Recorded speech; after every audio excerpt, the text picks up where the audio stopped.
Welcome to the Workplace Minute, powered by H3HR Advisors and sponsored by WorkHuman.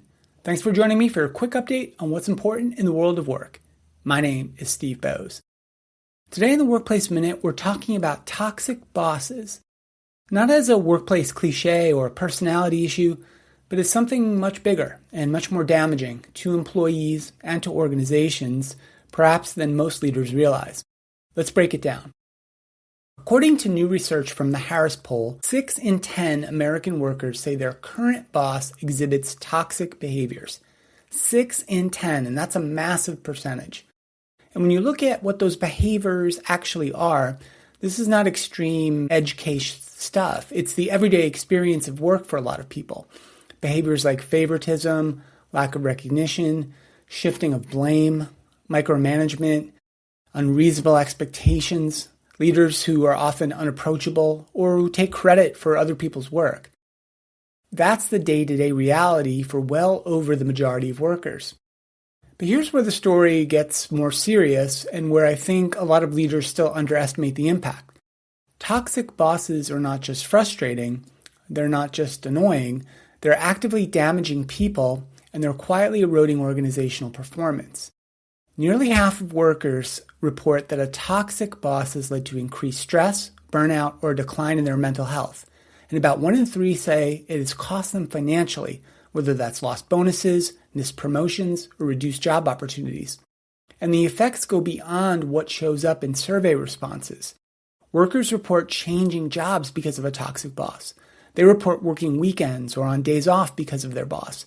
And more than half of workers with a toxic boss say they have even gone to therapy to deal with the experience. Think about that for a second. People are not just managing their work, they're managing the emotional and psychological impact of the person they report to. And here is what might be the most important part of this research. When employees are in that kind of environment, they don't just keep doing their jobs in the same way, they often change how they work. They start by protecting themselves. The Harris Poll data shows that a majority of workers with toxic bosses avoid reporting bad behavior because they're worried about being labeled as too sensitive or not a team player, and many limit their visibility at work just to avoid interactions with the boss. So instead of raising ideas, they stay quiet. Instead of taking risks, they play it safe. Instead of leaning in, they pull back. And we should be really clear about what that means. When employees are hiding, avoiding, self-censoring, you're not getting their best work. You're not getting innovation. You're not getting honest feedback. You are getting a version of work that's smaller, it's safer, and less valuable. And that's more than a culture issue. That becomes a performance issue. And yet, even with all of that, many employees are not leaving, at least not yet. A majority say they plan to leave when the job market improves. But for now, they're staying put. They're staying because of their salary, they're staying because of their benefits, because of just the overall uncertainty in the labor market. Because quite frankly, it's hard to find something better out there right now, which means a lot of organizations are sitting on a kind of hidden risk.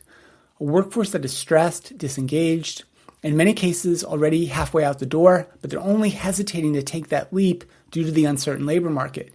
But once the labor market swings back in favor of workers, we know that's going to happen, right? And remember the Great Resignation? So if we simply stop here, it's easy to fall back into a familiar story. Bad bosses, difficult personalities, a few leaders who are just not cut out to manage people. We get it. And we're probably not all that surprised by this data. But the data tells another story. It's not just about individuals, it's about the systems. 7 in 10 workers say they've seen toxic behaviors that are caused or made worse by poor manager training.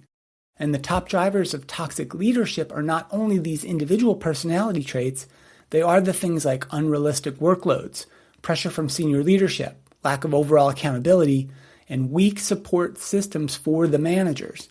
In other words, organizations are creating the conditions where this bad management thrives. So we're scaling expectations, we're scaling complexity, we're upping performance pressures, but we're not enabling leadership capability at the same rate. And those gaps show up as toxic behaviors. Workers see this clearly. Nearly 2/3 say better leadership training would significantly reduce toxic behavior in the workplace.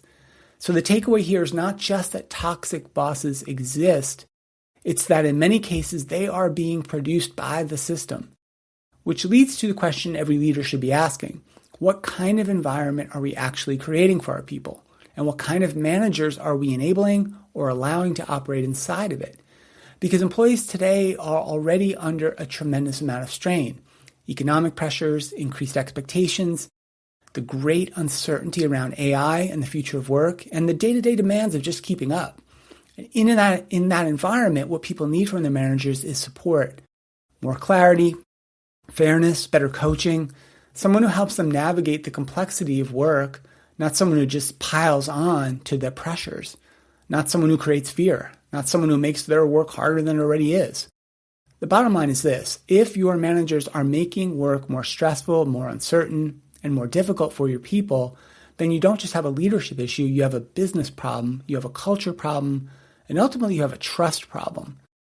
And if we're serious about building organizations that perform, that can retain talent, that actually deliver on the promises we like to make about the future of work, then we have to do better. We have to invest in managers, we have to hold leaders accountable, and we have to recognize that for most employees, the boss is the company. And right now, for too many people, that experience is just not good enough. That's it for the show today. A big thank you to WorkHuman for supporting the Workplace Minute. And be sure to subscribe to the HR Happy Hour Network on YouTube or wherever you get your podcasts. I'm Steve Boese, and this has been the Workplace Minute from H3 HR Advisors.